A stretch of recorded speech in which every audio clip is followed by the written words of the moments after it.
pemimpin itu udah Ya tentu udah kita biasa sepakat menderita gitu. dengan yang disampaikan oleh Katanya ibu Ustadz kota itu Eka lebih Permati. kejam daripada ibu tiri. Pengadilan gitu ya. dan penjara itu disebutnya sebagai ultimum remedium.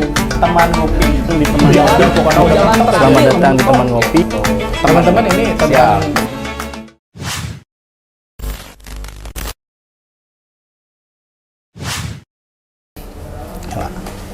Assalamualaikum warahmatullahi wabarakatuh. Teman-teman sekalian, ada ungkapan bahwa manusia bisa hidup tanpa kebaikan, tapi manusia tidak bisa hidup tanpa keadilan. Wes, mantap. Pembukaannya keren ya? Mantap. Ya teman-teman sekalian, bagi yang baru gabung, perkenalkan saya Jibril Abdurrahman. Saya akan menjadi host Anda pada kesempatan kali ini di Teman Ngopi. Oh, teman ngopi. Teman Ngopi, Mantap. teman ngobrol perkara pemuda persatuan Islam. Wes, mantap. Baik teman-teman sekalian, di samping saya ini ada Kang Zamzam. Siap. Oke. Kang Zamzam ini mungkin adalah salah satu orang yang saya berteman dengan saya di Facebook sejak mualimin, tapi baru ketemu kapan ya? Baru ketemu berapa waktu ke belakang? Iya, baru ke belakang lah. Ini luar biasa sekali. Ini takdir kami di sini sebenarnya. Iya, di teman ngopi. Di Teman Ngopi. Teman Ngopi. Baik. Kang Zamzam ini adalah salah satu orang yang saya lihat perhatikan dari dulu ini concern masalah hukum, Kang. Sebenarnya Kang ini tukang apa sih? Iya. Jadi kebetulan saya kuliah S1 di dunia hukum. Oke. Waktu itu mengambil studi hukum pidana Islam. Pidana Islam. Yes, di UIN. Kemudian S2 juga kebetulan ilmu hukum konsentrasi tata negara. Oke. Jadi memang ruang lingkup kehidupan termasuk profesi kerjaan ya di dunia hukum. Oke. Jadi Kang Zamzam ini adalah advokat muda dari Iya. Original Persis. Yes, amin. Original Persis. Insya Allah. Dan kalau teman-teman pernah mengikuti ada kasus yang pelecehan masjid Iya, Pajagalan, Pajagalan. itu beliau yang menjadi advokatnya. Yes, betul, Luar betul. biasa. Dan akun TikTok saya waktu itu naik luar biasa karena video itu. Viral ya, yang Viral. viral. Karena mungkin saya salah satu yang meng-save itu. Oh. Baik, ini Kang Zamzam. Ya. Kalau kita ngomongin masalah hukum ya, ini kan Ya. hukum pidana ya. Iya, ada dua. Dua, Pidana, dan tata perdana. negara. Luas sebetulnya. Iya, ya, tiga. Tata Konsentrasinya tapi itu ya. Iya, Tapi iya. pada dasarnya hukum itu luas. negara. Luas, betul. Ada banyak hal yang bisa diomongin tentang hukum ya. Betul. Ini kita ngomongin tentang latar belakang dulu aja. Siap. Sebenarnya kenapa sih mau jadi advokat, Kang? Oke, jadi advokat ya. Jadi sebetulnya panggilannya Kang. Nah, Kang Jibril. Sebetulnya awalnya itu tidak ada niat untuk menjadi seorang advokat. Awalnya. Hanya waktu itu studi S1 saya selesai. Kegiatan saya waktu itu hanya mengajar les privat tahsin saja, anak SD, SMP gitu. Hanya 1 tahun berjalan, dari 2015 saya lulus, 2016 merasa hampa. Aduh, saya kuliah 4 tahun buat apa ya? Gitu. Tumpul lagi ilmunya. Ya, gitu. bukan berarti mengajar tahsin itu Nggak ada salah, masalah, bukan. Tapi, aduh ini sayang gitu, 4 tahun belajar. Ada yang kok- lain gitu. Ada kok- potensi lain yang memang bisa berkembang. Betul, Oke. ada potensi lain yang mungkin bisa berkembang. Karena saya lulusan dari pesantren Persis, Pajagalan, Ya. Bandung, akhirnya saya merasa gimana kalau ilmu selama 4 tahun saya belajar itu saya mengabdi di Persis, Jamiah. di Jamiah. Karena saya tahu dulu ada di Persis itu LBH Persis itu ya. Lajnah Bantuan Hukum Persis. Akhirnya Oke. saya masuklah LBH Persis itu 2016. Oke, jadi sudah dari 2016, berarti 2016. sekitar 6 tahun ya? Sekitar 6 tahun 6 yang lalu. tahun. 6 tahun yang lalu. Dan tidak ada niatan untuk menjadi seorang advokat. Awalnya Tadinya hanya bantu doang gitu? ya hanya perkantoran saja awalnya. Tapi karena kondisi SDM Persis yang jadi pengacara itu minim, itu sedikit, sehingga saya didorong di internal LBH itu untuk ikut sekolah advokat, ujian advokat. Oh, itu beda lagi ya, ada sekolah profesi ya istilahnya. Betul, ada sekolah profesi. Baik, ini ngomongin tentang advokat di Jamiah kita kan tadi dibilang terbatas ya. Iya. Terbatas. Itu maksudnya terbatas itu seperti apa? Apakah memang jumlahnya sedikit atau ada orang Persis tapi nggak mau bantu gitu. Iya, Gimana iya. maksudnya? Jadi waktu saya masuk LBH Persis itu ada beberapa advokat senior yang background mereka itu bukan lulusan pesantren Persis. Oh, jadi bukan kadar organik istilahnya gitu. Bukan kadar organik, lebih yang saya tahu ceritanya itu rata-rata mereka itu cabutan dari luar yang punya relasi dengan pengurus Persis gitu, Oke, diminta untuk membantu gitu di LBH Persis. Padahal mereka itu bukan lulusan pesantren Persis gitu. Tapi mungkin Kang Jamjam ini advokat pertama yang memang dari pesantren Persis enggak. Bukan. Bukan. Ada. Oh, ada. Senior, Oh, oke. senior masih ada. Masa iya ya udah berapa puluh tahun Persis Betul, ada betul. nggak ada gitu. Tapi Jadi, yang mengabdi di LBH Persis atau di Lajnah Bantuan Hukum Persis itu minim, sangat minim sekali gitu. Oke, baik teman-teman sekalian, sebenarnya jadi percakapan kita pada hari ini ngomongin tentang potensi bantuan hukum, kemudian potensi-potensi hukum di ranah kita lah ya, Siap. seperti itu ya. Nah, ini selama di LBH Persis Kang Jamjam balik lagi ya. Ini kasus apa yang paling menarik? Kasus yang paling menarik banyak kasus yang menarik menurut saya, seperti adanya kasus pelecehan seksual. Oh, ada ya? Iya, ada kasus pelecehan seksual, kemudian ada kasus kriminalisasi warga di Situ Patenggang. Tahu kan wisata Situ Patenggang? Di Garut, di Enggak, Situ Patenggang. di Ciwidey. Di Ciwidey, sorry. Betul, di Ciwidey. Kemudian juga ada kasus kasus yang menarik lainnya apa ya? Itu yang waktu 2019, aksi pendampingan aksi mahasiswa anak-anak SMA yang ditahan-tahan. Oh iya. 2019 waktu demo besar-besaran kan, anak SMA, SMK sampai turun tuh.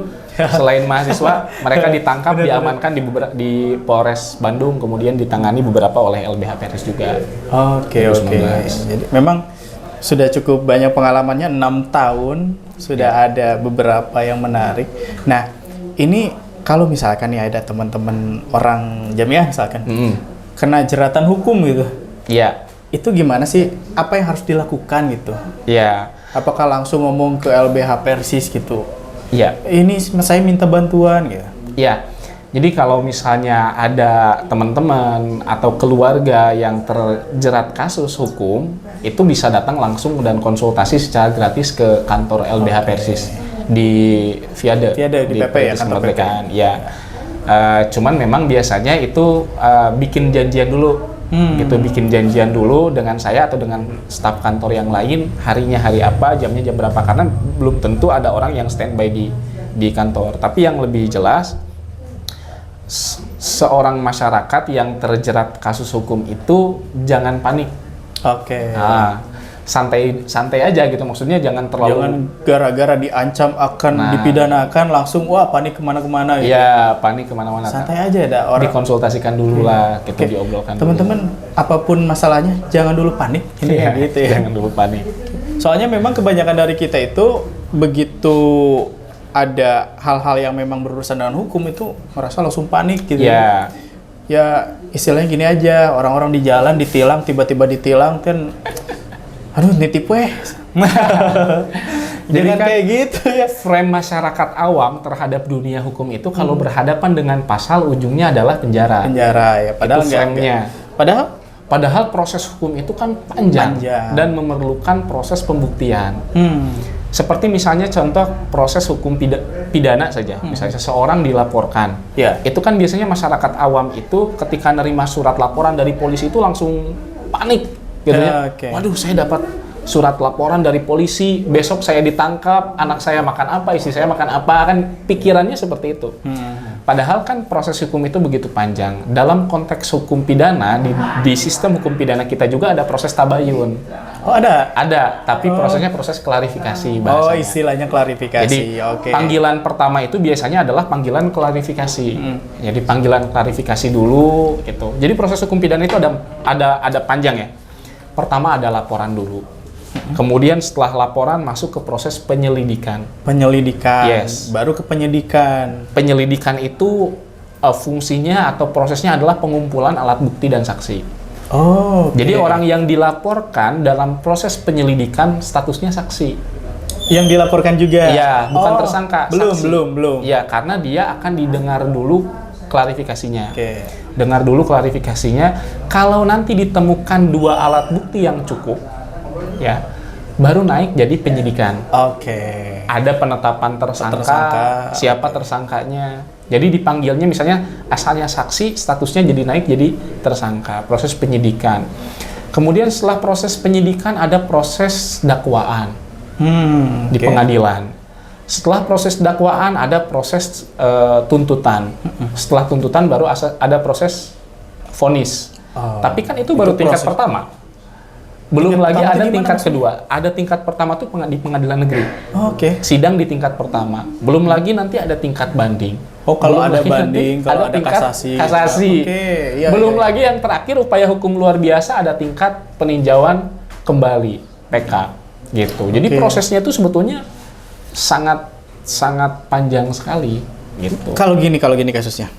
Dia itu didakwa harusnya ditahannya tuh 1 bulan, tapi dia ada banding, kasasi, jadi minus dong. Enggak juga. Oh, enggak. Iya. Jadi kan tadi ya, proses penyelidikan itu kalau lanjut jadi penyidikan. Kalau berhenti itu berarti nanti SP2HP bahasanya. Oke. Surat pemberitahuan hasil penyelidikan. Ya. Intinya diberitahukan hasil penyelidikan itu seperti apa. Misalnya tidak ditemukan alat bukti yang cukup, itu berarti berhenti. Kemudian penyidikan juga bisa berhenti. Bisa. Keluar SP3, surat perintah pemberhentian penyidikan. Itu berhenti juga. Apalagi kan sekarang gini, Kang. Konteks sistem pidana sekarang di kita itu tidak selalu pengadilan dan penjara. Kenapa? Karena ternyata setelah dievaluasi, penjara itu sangat membebani negara.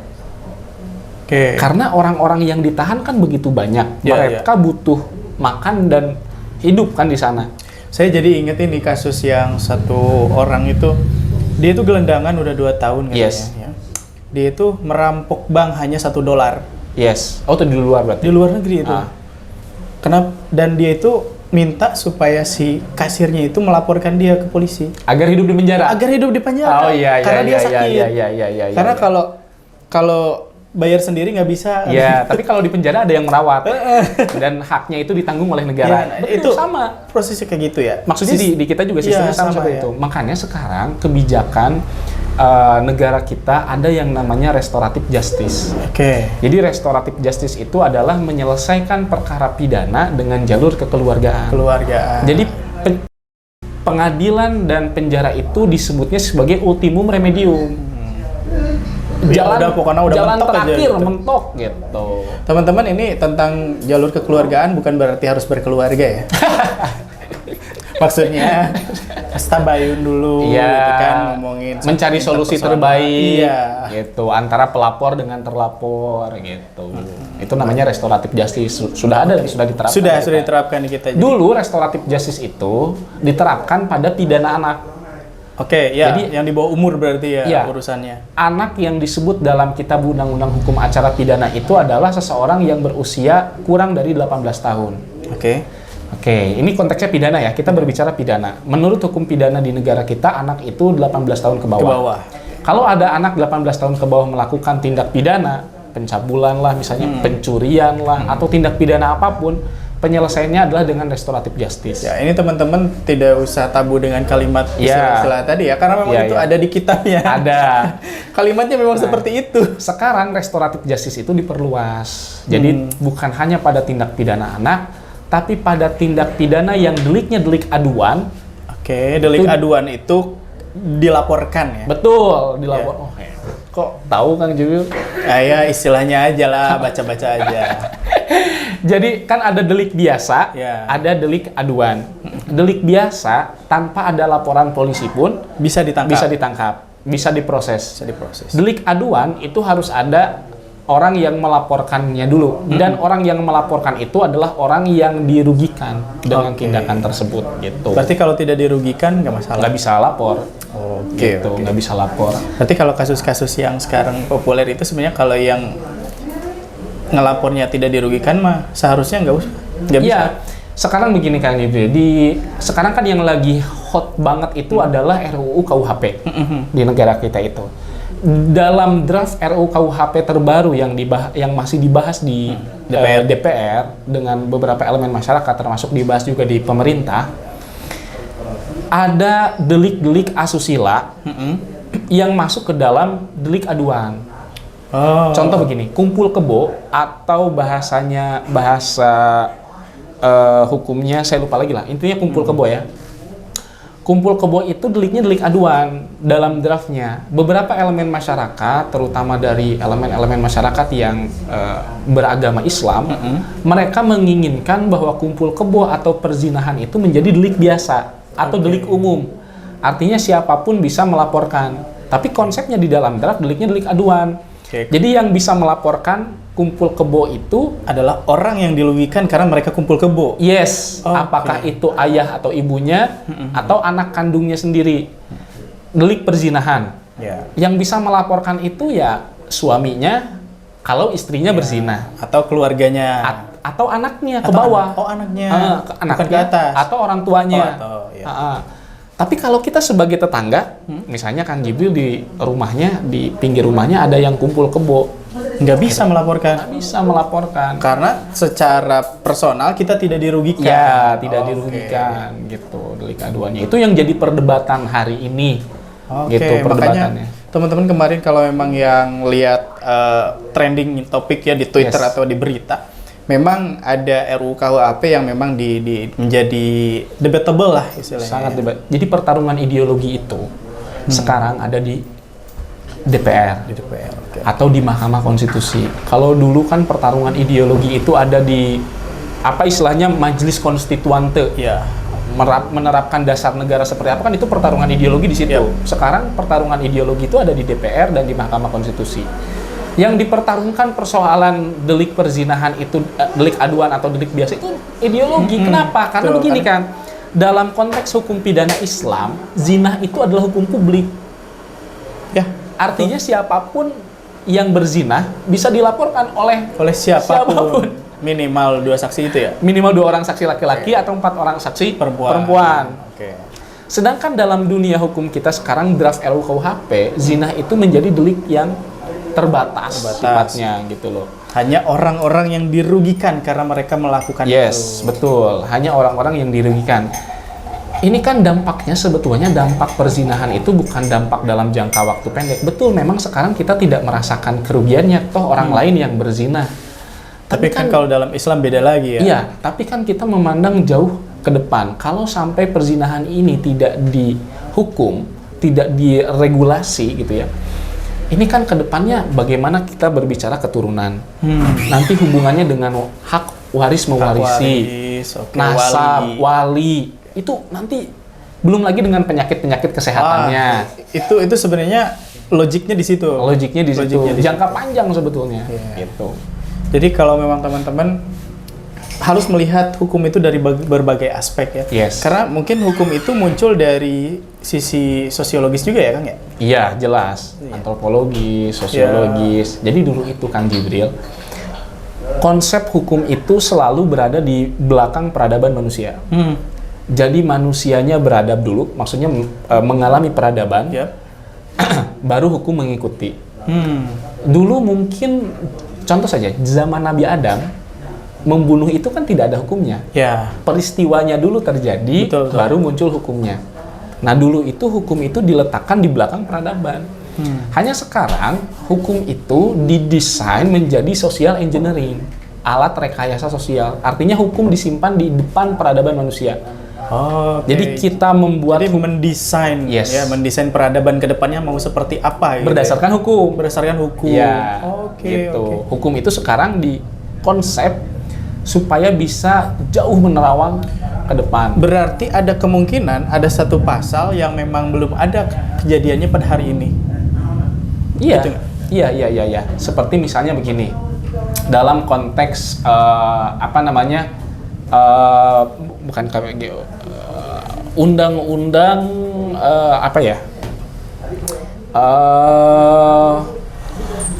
misalnya di negara kita contohnya seperti apa ya, undang-undang apa ya yang jauh ke depan itu? Rata-rata sih sekarang masih ada lah masih fenomenanya. Iya, fenomena dulu baru lahir hukumnya. Tapi ke depan kita merumuskan dulu undang-undangnya untuk menciptakan kondisi sosial masyarakat yang seperti yang disebutkan Yang di undang-undang itu. dicita-citakan sebenarnya. Ya, Jadi yang dicita-citakan. oke. Betul. Jadi ada istilah sebenarnya kalau udah kejadian kan Ya. kalau udah kejadian kan nyesel gitu. Nah, Ya. maksudnya memang hukum awalnya seperti itu. Sekarang memang kita membuat hukum itu menjadi patokan ya supaya di masa depan itu orang seperti apa gitu ya. Iya. Artinya kita berarti membangun civilization gitu ya. Ya, membangun peradaban hukum itu sebagai alat sosial, alat rekayasa sosial gitu. Oke. Jadi misalnya contoh seperti ini ya, misalnya kan sekarang SDA kita melimpah, tapi dalam konteks pengelolaan misalnya, pengelolaan kita sangat terbatas, Ya. sehingga diciptakanlah satu aturan, satu hukum, sorry, SDA kita melimpah, eksploitasi terhadap SDA juga sangat banyak, misalnya sumber daya alam eksploitasinya sangat banyak, sedangkan ke depan kita masih membutuhkan sumber daya alam itu, sehingga diregulasi lah gitu untuk menciptakan kehidupan di depan itu seperti apa gitu. Oke. Berarti saya mengerti tentang itu. Namun begini, bagaimana kejadiannya jika hukum itu justru membuat kita menjadi susah untuk bergerak? Membatasi. Memang Membatasi. sifat dari hukum itu membatasi gitu. Jadi kan sifat dari undang-undang itu dia mengikat, memaksa dan mengikat, Memaksa bahkan. dan mengikat. Memaksa dan mengikat.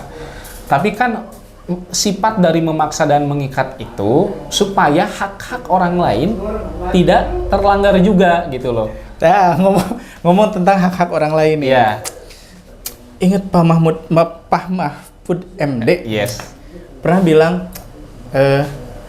pelanggaran HAM itu tidak selalu pelanggaran HAM. Iya. Terus Pelanggaran HAM yang melanggar HAM adalah pelanggaran HAM. ya itu yang banyak dibully kan di Twitter kan Ya. dulu kan. Agak belibet soalnya itu. Sebenarnya secara kalimat memang tidak efektif. Pak Ya, Mahfud MD tidak waktu itu. efektif. Namun intinya saya bisa memahami bahwa tidak semua karakter hukum itu disebut pelanggaran HAM. Ya. Maksudnya seperti itu kan ya. Iya. Nah, Jadi kan gini, tolong dijelaskan. iya gini, yang dimaksud oleh Pak Mahfud itu seperti gini, ketika seseorang dipidana dan dia dipenjara, itu kan melanggar HAM, HAM, orang betul. yang dipenjara. Betul. Artinya tidak setiap pelanggaran HAM itu melanggar HAM. Oke. Nah, Kategorisasinya sebenarnya ya. tidak setiap pelanggaran HAM itu melanggar HAM. Contohnya apa? Tuh orang dipenjara, itu negara memenjarakan orang Sedang itu melanggar melanggar HAM HAM dia, gitu. Tapi negara yang melanggar HAM itu bukan pelanggaran HAM. Oke. Contohnya seperti itulah simpelnya. Betul. Itu makanya dalam konteks penerapan hukum pidana Islam dulu saya belajar itu tidak ada konsep penjara di situ. Tapi orang yang melakukan tindak pidana itu ya dia langsung dihakimi, diadili gitu loh. Oh iya benar ya, saya belum pernah loh baca Iya. tentang bahwa Islam itu ada penjara, bener. Iya, tidak ada penjara itu. Kecuali untuk tahanan perang kalau nggak salah ya. Itu Iya. pun bukan penjara tapi sifatnya hanya menahan aja. hanya menahan sementara saja. Bukan bagian dari hukuman. Kan hukum pidana Islam itu terbagi kepada 3. Apa namanya? Kisos, ya. Tindak pidana yang berkaitan dengan badan, dengan fisik, dipukul lagi, dibunuh lagi, itu kisos maksudnya. Tapi jangan sembarangan ngekisos, harus Iya. ada Putusan hakim. Tong gara-gara ditenggel kubaturan kisos yang Kemudian ada had atau oke. hudud. Apa itu had? Hudud itu adalah tindak pidana yang jenis hukumannya sudah ditentukan dalam Al-Quran. Oke. Kalau tidak salah had itu ada 7 apa ada namanya, saya lupa lagi. Seperti zina, mencuri, Oh, yang minum tilka hududullah. khamar, ya, Dan azani wazaniatu Oke. fajlidu, apa gitulah kesananya lah. Kemudian bugot, pokoknya tindak pidana yang memang sudah hukumannya ada itu di sudah Quran. ditetapkan dalam Al-Quran. Oke. Nah, yang ketiga adalah ta'zir. Ta'zir itu adalah tindak pidana yang tidak diatur dalam hudud dan kisos. Jadi tindak pidana yang potensi muncul tapi tidak diatur dalam hudud dan dalam kisos. Kayak Sehingga korupsi. ya kayak korupsi mungkin banyak orang yang menafsirkan masuk ke dalam pencurian. Banyak ulama-ulama yang menafsirkan itu, banyak juga ulama yang menafsirkan bahwa korupsi itu masuknya ke dalam takzir. Takzir itu seperti cybercrime. Cybercrime. Ya, pidana cyber misalnya. Oh iya, nggak ada ya itu. Itu kan nggak ada tuh dalam kisos atau dalam hudud. Itu bisa masuk ke dalam takzir. Takzir ini sangat bergantung kebijakan hukumnya itu pada penguasa, pada sultan. Oke. Gitu. Hukum Islam itu terbagi nanti. Ini gitu aja. teman-teman pasti baru dengar juga ya. Iya. Luar biasa sekali Kang Zamzam ini. Saya nggak salah berteman dengan beliau Di Facebook. 2011 kalau nggak salah kami berteman itu. Meskipun tidak pernah menyapa ya. Baik, teman-teman, ini ada TGM. Siap. TGM original kita. Oke, masih di Mabes Kopi. Ini teman-teman silakan kalau mau ada yang mengundang kami untuk berkunjung ke kedai kopinya, nanti kami ke sana ya. Tetap di Teman Ngopi. Teman ngobrol perkara pemuda pensi. Ya, teman ngopi. Baik, Kang Zamzam ini luar biasa sekali ilmunya. Saya tidak meragukan beliau ya. Oh, amin, Karena amin. beberapa kali ada kasus, beliau ini yang di depan. Termasuk yang penistaan itu. Ya, Ya. penistaan. Itu di berita itu Kang Zamzam, weh, itu gaya kia. Baik, Kang Zamzam mungkin kita tidak akan pernah beres kalau ngomongin tentang hukum ya. Iya. Karena hukum itu dinamis dan Betul. akan mengikuti kepada zaman. Betul, betul, betul. Maka daripada itu kita closing statement Siap, dulu aja, siap. silakan Kang. Closing statement dari saya. Jadi selama kita hidup di dunia ini, kita akan selalu berhadapan dengan hukum. Dua hal. Kita menjalankan hukum atau kita melanggar hukum. Oke. Itu saja. Oke. Simpel tapi padat ya. Karena bagaimanapun juga kalau nggak ngelanggar ya menjalankan. Iya, berarti kita sedang menjalankan hukum. Baik, teman-teman sekalian, terima kasih sudah berpartisipasi dalam kegiatan kali ini. Kang Zamzam, terima kasih. Siap.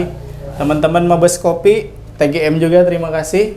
Sampai berjumpa di kesempatan yang lain. Nanti stay tune di Teman Ngopi. Siap. Terima teman kasih. ngopi. Saya Jibril Abdurrahman. Assalamualaikum warahmatullahi wabarakatuh. Waalaikumsalam warahmatullahi wabarakatuh.